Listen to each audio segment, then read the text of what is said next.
ಸ್ನೇಹಿತರೆ ನಮಸ್ತೆ. ನಾನು ನಮ್ಮ ಹೊಲದಲ್ಲಿ ಅಡಿಕೆ ಕಳೆ ಜಾಸ್ತಿ ಐತೆ ಅಂತ ಹೇಳ್ಬಿಟ್ಟು ರೂಟ್ ಹೊಡಿಸಿದ್ದೆ. ರೂಟ್ ಹೊಡಿಸಿದ್ಮೇಲೆ ಗೊತ್ತಾಯಿತು ಯಾಕಂದ್ರೆ ರೂಟ್ ಹೊಡಿಸ್ತಾ ಇದ್ದೀನಿ ಅನಿಸ್ಬಿಡ್ತು. ಯಾಕೆ ಅಂತಂದರೆ ನೋಡಿ, ಈ ಥರ ನಮ್ಮ ರೈತ ಮಿತ್ರ ಎರೆಹುಳುಗಳು ಈ ಥರ ಕಟ್ಟಾಗಿ ಸಾಯ್ತವೆ. ಅಷ್ಟೇ ಅಲ್ಲದೆ ಈ ಥರ ಬೇರುಗಳೆಲ್ಲ ಹರಿದ್ಬಿಟ್ಟು ಬೇರು ಇದಾಗ್ತವೆ.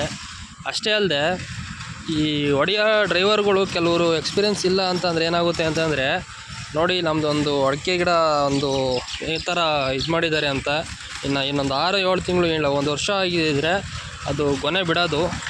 ಆದರೆ ಹಿಂದೆಗಡೆ ಕಲ್ಟ್ರೇಟ್ರಿ ಸಿಗಾಕೊಂಡು ಅದು ಏನಾಯಿತು ಅಂತಂದರೆ ನೋಡಿ ಈ ರೀತಿ ಆಗಿದೆ.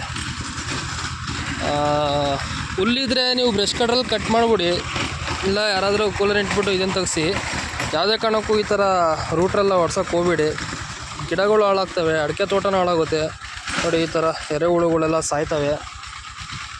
ಈ ವಿಡಿಯೋ ನಿಮಗೆ ಇಷ್ಟ ಆಗಿದ್ರೆ, ಇನ್ಫಾರ್ಮೇಷನ್ ಅನಿಸಿದ್ರೆ ಶೇರ್ ಮಾಡಿ, ಲೈಕ್ ಕೊಡಿ. ಹಾಗೆ ನಿಮ್ಗೆ ಏನು ಹೇಳಬೇಕು ಅದನ್ನ ಹೇಳಿ. ಮತ್ತು ಕಳೆ ತೆಗಿಯೋಕ್ಕೆ ಏನು ಮಾಡಬೇಕು ಅಂತ ನಿಮ್ಗೇನಾದರೂ ಅದು ಗೊತ್ತಿದ್ದರೆ ದಯವಿಟ್ಟು ಕಮೆಂಟ್ ಮಾಡಿ, ನಾವು ಅದನ್ನೇ ಮುಂದೆ ನೆಕ್ಸ್ಟು ಪ್ರಯತ್ನ ಪಡ್ತೀವಿ.